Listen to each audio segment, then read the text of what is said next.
Hello everybody, Kelly Myskowski of Inner Light Transformational Coaching and Craniosacral Therapy here with you to continue sharing with you how and why you want to know this information to keep your brain and your spinal cord happy and healthy so they're doing what they are meant to do. Keep everything working well within you so that you can be happy and healthy.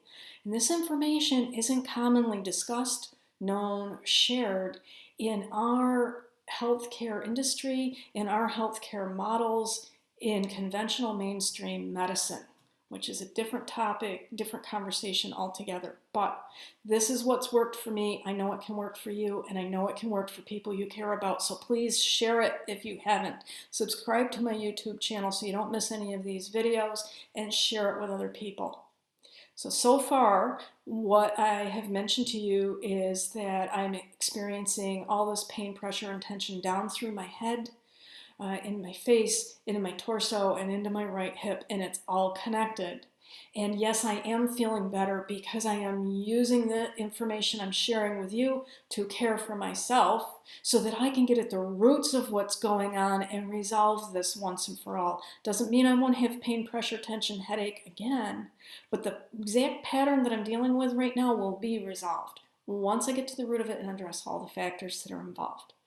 So in the last video, I asked you to use your imagination and pretend that this represents the membrane surrounding your brain and spinal cord containing the crystal clear cerebrospinal fluid inside, which is represented by water right now, and pretend that your brain and spinal cord are in there even though you can't see them.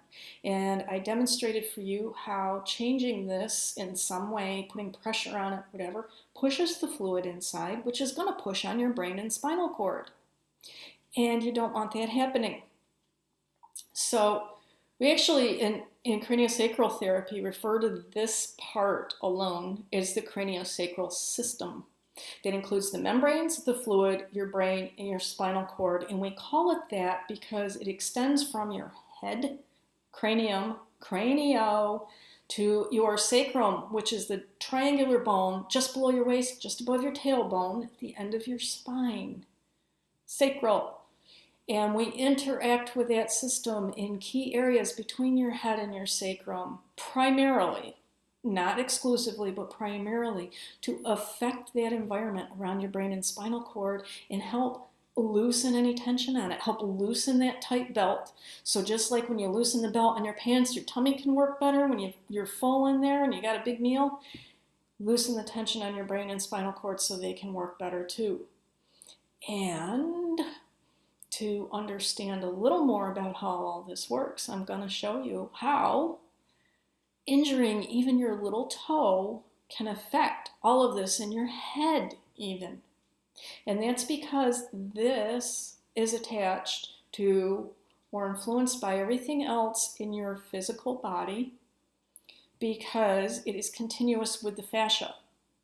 The fascia is this amazing spider web of connective tissue that has its own properties. It actually attaches to your skin on its underside everywhere, and it provides the immediate environment of every cell in your body, every cell.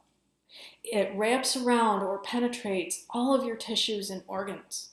It's like in an orange, that white stuff underneath the rind, it attaches to the rind and it wraps around each section of the orange. That's the orange's fascia.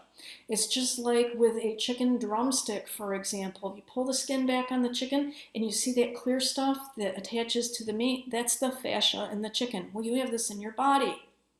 So to demonstrate what I'm talking about, I'm going to put my hood up. We're going to pretend that this blue sweatshirt is the fascia for a moment. Okay, and that the water balloon system, the craniosacral system, is living inside of it. Only you can't see it. Okay, this is on the inside. So my brain and spinal cord are in there.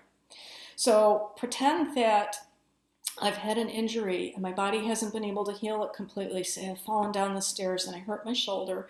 And in the process of getting hurt, a knot was created in my fascia that my body wasn't able to heal. So that stayed with me. And then I've fallen and had other injuries and strains and pulls and whatnot. And the fascia has gotten more and more disrupted. And I end up with this knot in the shoulder.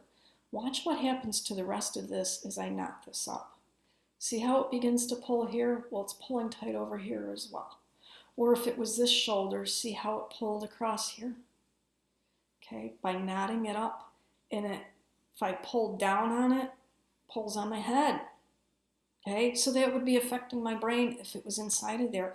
And if it was my little toe, which I can't show you up close like this, but the same thing applies. If I'm pulling down, see how all this gets distorted? Well, as craniosacral therapists, we know this, we look for it, we help your body to naturally release it when it's time so that your brain and your spinal cord can live nice and loose and free. And they can do what they need to do to keep you happy and healthy. Who wouldn't want that? Now that you know about it, what do you think about it? Love to hear from you.